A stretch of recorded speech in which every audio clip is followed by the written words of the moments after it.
কাশ্মীর সম্পর্কে আপনাদের কাছে কার কেমন ধারণা আমি জানি না, তবে আমার কাছে কাশ্মীর মানে হলো হাসিনো কি বাদিয়া আর খুলা আসমান। কাশ্মীর মানে হলো কিয়া তারিফ করো হ্যায় উসকি জিসনে তুনে বানায়া, এক আলাগ খুশবু হ্যায় ইন বাদিও মে। বরফে ঢাকা আস্ত একটা গ্রাম যার নাম পেহেলগাম, যেখানে রয়েছে আরু, বেতাব আর মিনি সুইজারল্যান্ডের মতো কত সুন্দর সুন্দর নাম। আর এখান থেকেই শুরু হয় অমরনাথ ধাম। এখান দিয়ে বয়ে চলেছে সুন্দর বরফ গলা জলে পুষ্ট নদীর লিডার। আর আজ সারাদিন হবে বরফের সাথে ননস্টপ ফাইটার। লাইক বাটনে আপনার সুন্দর আঙুলটা একবার ছোঁয়ান আর আমার সঙ্গে কাশ্মীর ভ্রমণের নতুন এক পর্বে গা ভেজান। আজকের গল্পটা শুরু হোক শ্রীনগর থেকে পেহেলগাম যাবার দারুণ এক অভিজ্ঞতা নিয়ে।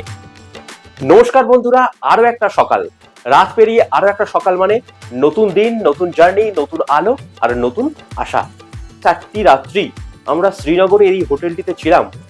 এরপর এখান থেকে আমরা 4টে দিন সাইট সিন করেছি। এখান থেকে আমরা সোনমার্গ গেছি, গুলমার্গ গেছি এবং এখানকার যে লোকাল সাইট সিনগুলো সেগুলো করেছি। আজ আমাদের কাশ্মীর ভ্রমণের 5ম দিন। এরপর আমরা চলে যাব পেহেলগামের দিকে। তাহলে চলুন আজকের এই পেহেলগামের যে যাত্রাটা সেটা কেমন হয়, চারিদিকের দৃশ্যপট, চারিদিকের সৌন্দর্য, চারিদিকের যে মানুষজন এবং চারিদিকের যে পরিবেশ, সবকিছুই তুলে ধরবো এই ভিডিওর মাধ্যমে। এখন গাড়িতে উঠে পড়েছি আর এইদিকে সকালে ঘুম না ভাঙা ব্যস্ততম শ্রীনগর শহরকে এইবারের মতো বিদায় জানিয়ে দারুণ সুন্দর এক রাস্তা ধরে সকালের ডাল লেকের অপূর্ব সৌন্দর্য দেখতে দেখতে দারুণ অভিজ্ঞতা আর কয়েকটা দিন আনন্দ করে কাটানোর পর আমরা এগিয়ে চললাম আমাদের নতুন এক গন্তব্যের পথে। শ্রীনগর থেকে পেহেলগামের দূরত্ব 90 কিলোমিটার বা তার একটু বেশি।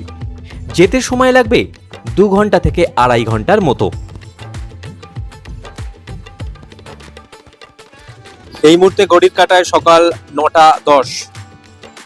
জম্মু কাশ্মীরের গ্রীষ্মকালীন রাজধানী শ্রীনগরে 4 রাত্রি থাকবার পর দারুণ অভিজ্ঞতা, চারিদিকের সৌন্দর্য দু চোখ ভরে দেখে একটা স্মৃতি নিয়ে বেরিয়ে পড়লাম। আজকে শরীরটাও ভালো নেই আর গলাটা অনেকটা বসা, কারণ গতকাল যখন আমরা সোনমার্গে গিয়েছিলাম সেখানে এতটাই বরফ, সেই বরফের মধ্যে যে ভিডিও আপনাদের জন্য করেছি তার জন্য শরীর অনেকটাই খারাপ। আপনারা আমার সঙ্গে থাকুন আর দেখতে থাকুন এই চ্যানেলটিকে। লাইক, শেয়ার এবং যে কোনো কমেন্ট থাকলে অবশ্যই করবেন। চ্যানেলটিকে সাবস্ক্রাইব করবেন, পাশে থাকা বেল আইকনটি প্রেস করবেন যাতে ভ্রমণ সংক্রান্ত যে কোনো ভিডিও আপলোড করা মাত্রই সঙ্গে সঙ্গে আপনার কাছে পৌঁছে যায়। কাশ্মীরের প্রতিটা জায়গা খুবই হাই রেস্ট্রিক্টেড। এখানকার বিভিন্ন জায়গায় সবসময় সেনা মোতায়েন করা রয়েছে। রাস্তাতে সবসময় সেনাবাহিনীর গাড়ি টহল দিয়ে চলেছে আর তারই সঙ্গে চলছে গাড়ি থামিয়ে তল্লাশি কিংবা জিজ্ঞাসাবাদ। তবে এত কড়াকড়ি আর নিশ্চিদ্ধ নিরাপত্তার মাঝেও কাশ্মীরে কিভাবে যে বারবার সন্ত্রাসবাদীরা আক্রমণ করছে সেই প্রশ্ন বারবার মনে আসছে। আমরা চাই না প্রকৃতির এত সৌন্দর্যের মাঝে গুলির শব্দ কিংবা বারুদের গন্ধ। ভালো থাকুক প্রকৃতি, শান্তিতে থাকুক কাশ্মীর আর নিশ্চিন্তে থাকুক এখানে বেড়াতে আসা পর্যটকরা। শ্রীনগর শহরের রাস্তার দুদিকের দোকানপাট, পুলিশের টহল আর কিছুটা যানজট কাটিয়ে আমাদের গাড়ি এখন এগিয়ে চলেছে দারুণ সুন্দর একটা হাইওয়ে দিয়ে। দূরে পাহাড়, হালকা কুয়াশার চাদরে মোড়া বিস্তীর্ণ এলাকা, চারিদিকে উইলো গাছের সারি আর শীতের আমেজ।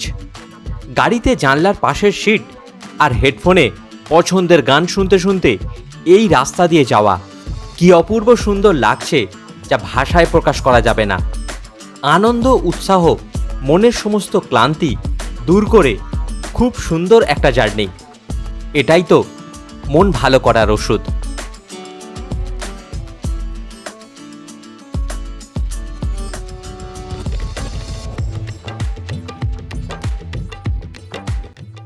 এই গাছগুলো কি গাছ বলুন তো? এগুলো হলো উইলো গাছ।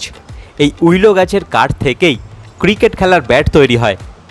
আর পেহেলগাম যাবার পথে রাস্তার ধারে এই উইলো গাছের দেখা পেলাম। এখানে প্রচুর উইলো গাছের চাষ করা হয়, আর রাস্তার দুই ধারে ক্রিকেট ব্যাট তৈরির কারখানাও রয়েছে। এই পেহেলগাম জায়গাটি সোনমার্গ কিংবা গুলমার্গ যাবার মতোই এই রাস্তার সৌন্দর্য অসাধারণ সুন্দর। শীতকালে কাশ্মীরের রাস্তা চারিদিকেই বরফে ঢাকা থাকে, আর শীতকালে যারা কাশ্মীর আসবেন না তাদের এটাই হচ্ছে পরিপাওনা। শীতকালে এলে কাশ্মীরের প্রকৃতি এক অন্য রূপে আপনাদের সামনে তুলে ধরবে তার রূপ। মোটা বরফের চাদরে চারিদিকের প্রকৃতি এক মোহময় রূপ ধারণ করে। আজকের সকালের ব্রেকফাস্টে রয়েছে 2টো কলা, 4টে পাউরুটি, একটা ডিম, একটা কেচাপ আর মিষ্টি।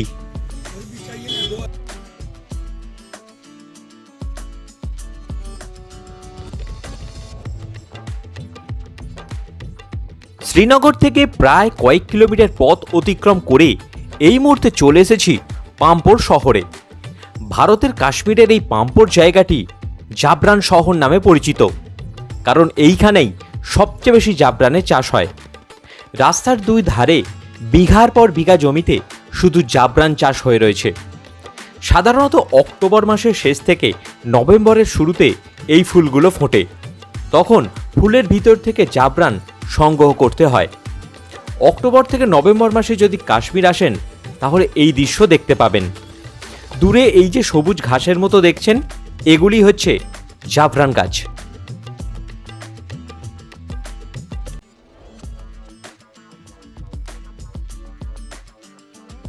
এবারে চলে এসেছি একটা ড্রাই ফ্রুট দোকানের সামনে।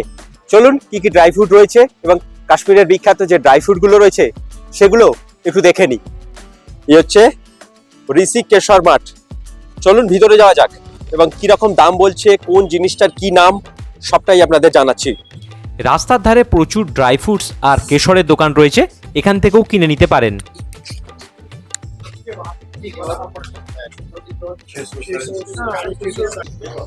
क्या क्या चीज है? ये फ्रूट है, ब्लैकबेरी है, किशमिश है, मामरा बादाम है, क्रैनबेरी है, ब्लूबेरी। इसका प्राइस क्या है? जो ये वाले पैकेट है ये सब 700 रुपए के है। जो ये वाले 600 रुपए के है। जो ये वाले पैकेट है ये सब 300 रुपए के।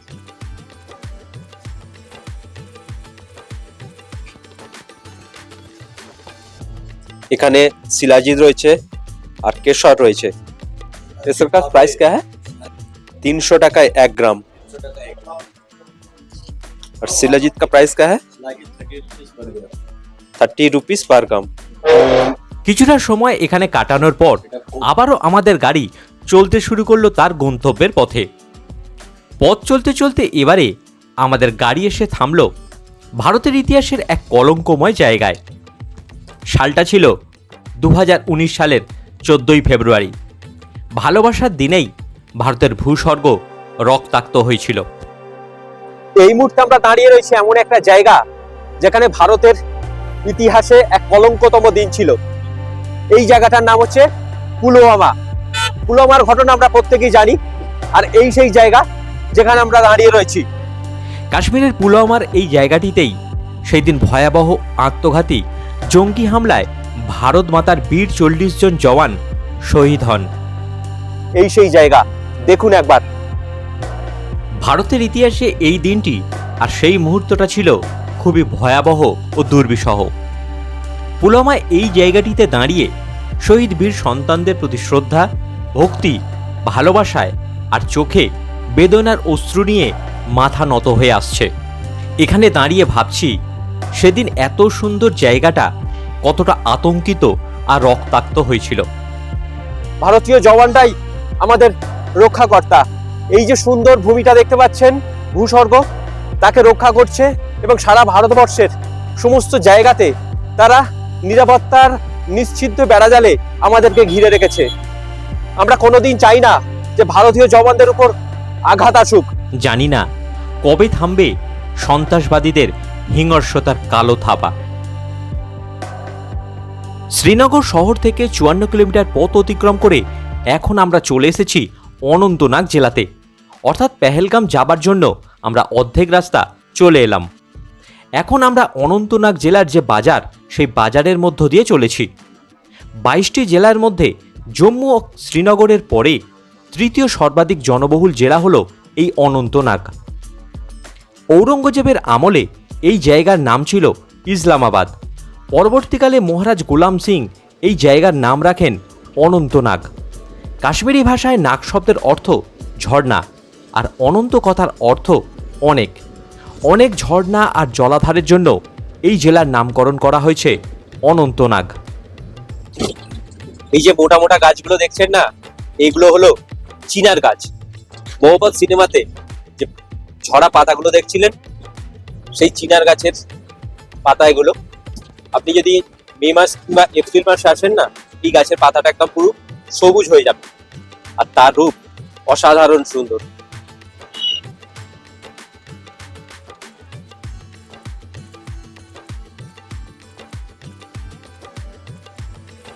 পথ চলতে চলতে এবারে দেখা পেলাম রাস্তার ধারে শুধুই আপেল বাগানের।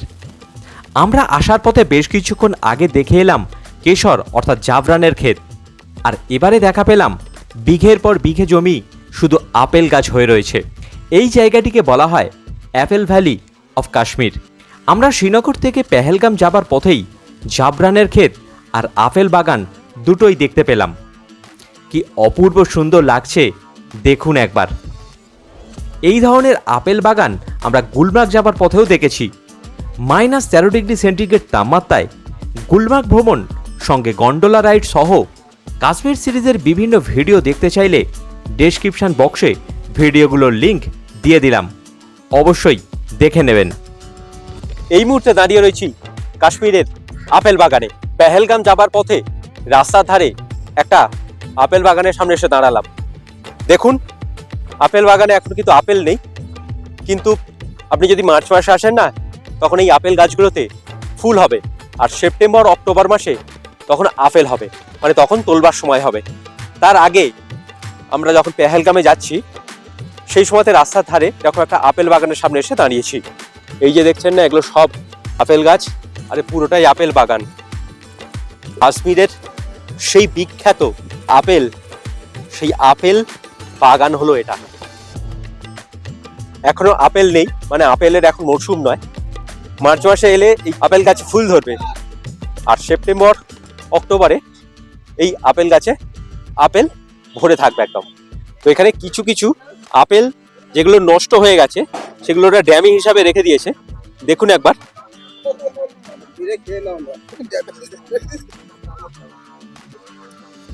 এই যে আপেল বাগান, এই আপেল বাগানে গ্রিন অ্যাপেল এবং গোল্ডেন অ্যাপেল বিক্রি হচ্ছে।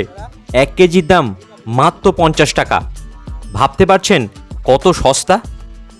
আপনারা এখান থেকে গ্রিন অ্যাপেল কিংবা গোল্ডেন অ্যাপেল কিনেও নিতে পারেন। আমি এখানে গ্রিন অ্যাপেল দিয়ে তৈরি 1 গ্লাস আপেল জুস খাবো। ঠিক যেমন আমাদের ওখানে আখের জুস পাওয়া যায়, ঠিক তেমন এখানে আপেল জুস পাওয়া যায়। ছোট গ্লাসের দাম 50 টাকা আর বড় গ্লাস 100 টাকা। খেয়ে দেখি, তারপর জানাচ্ছি কেমন খেতে।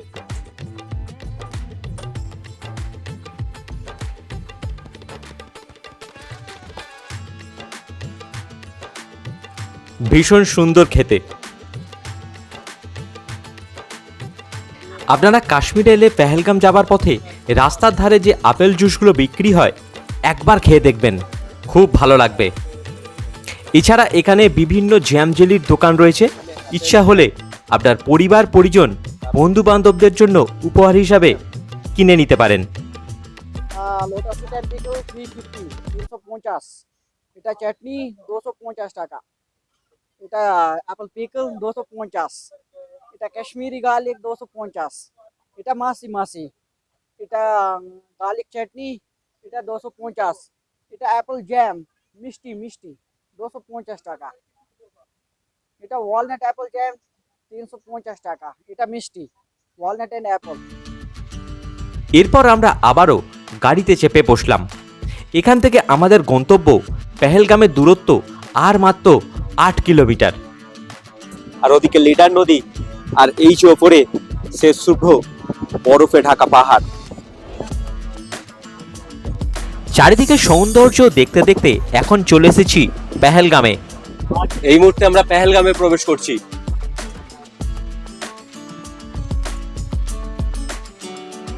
এটা হচ্ছে লিডার নদী, আর লিডার নদীর সঙ্গী হলাম আমরাও। জম্মু ও কাশ্মীরের অনন্তনাগ জেলার লিডার নদীর তীরে অবস্থিত প্রকৃতির অপরূপ সৌন্দর্যে সাজানো এক পাহাড়ি জায়গা হলো পেহেলগাম। পেহেলগামে কিন্তু প্রচন্ড ঠান্ডা, আর গলা আমার ইতিমধ্যেই বসে গেছে। এই মুহূর্তে পেহেলগামের টেম্পারেচার দেখাচ্ছে -3-তে। এবারে আমরা পেহেলগামের ঠান্ডা অনুভব করব। এটা হলো পেহেলগাম রুটের অমরনাথ যাত্রার বেস ক্যাম্প। পেহেলগাম দিয়ে যারা জুলাই থেকে আগস্ট মাসে অমরনাথ যাত্রা করতে আসেন, তারা এখান থেকেই অমরনাথের পবিত্র গুহায় পৌঁছানোর জন্য যাত্রা শুরু করেন। এই হলো সেই বেস ক্যাম্প।